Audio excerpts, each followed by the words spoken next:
ટ્રાન્સફોર્મેશનનું biggest tool જો કોઈ હોય આ જગતમાં તો એક જ છે, અને એ છે શ્રીમદ ભાગવત.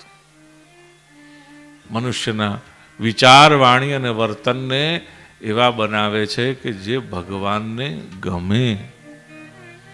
આવીએ ત્યારે આપણે ભલે પહેલી વખત આજે આવ્યા ત્યારે જેવા હોઈએ એવા, પણ અહીંથી જ્યારે 7મે દિવસે અહીંથી જઈએ ને ત્યારે આપણે એવા હોઈએ કે જેને જોઈને ભગવાનને આપણે ગમતા હોય. બોલો ગોવર્ધનનાથ કી.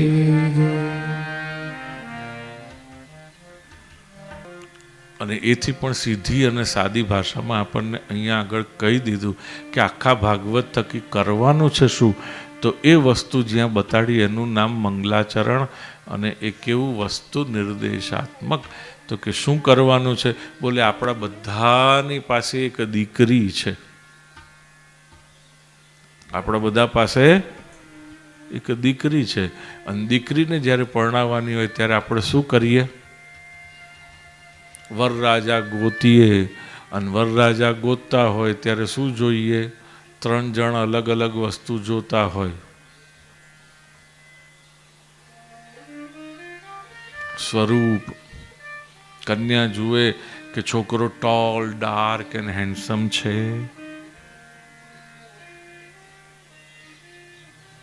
સ્વરૂપ. કન્યાના પિતા શું જુએ? કામકાજ બરોબર કરે છે કે નહીં? કામ ધંધો કરી પૈસા કમાઈ મારી છોકરીને ખવડાવશે, રાજી રાખશે, બધા ઈચ્છા સપના હરખ પૂરા કરશે કે નહીં?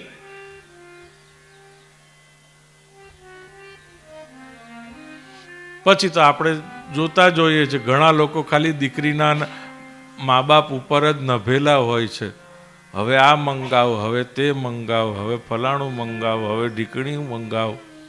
તાર બાપાને કે આટલું લાય આપે, એના માટે જીવન છે. સાથે પોતાની દીકરી વરાવે છે ત્યારે એને સાથે બધું આપવાનું મન થયું. મુનિવર સત્રાજીત કહે કે નહીં, આ મણી મારો છે, હું કર્યાવરમાં મારી દીકરીને આપવા માગું છું. શું નામ છે મણીનું? સ્યમંતક. ભગવાન કે ન પોસાય, તમારે દીકરી આપવી હોય તો આપો, મણી આપવો હોય તો મારે દીકરી નથી જોઈતી તમારી.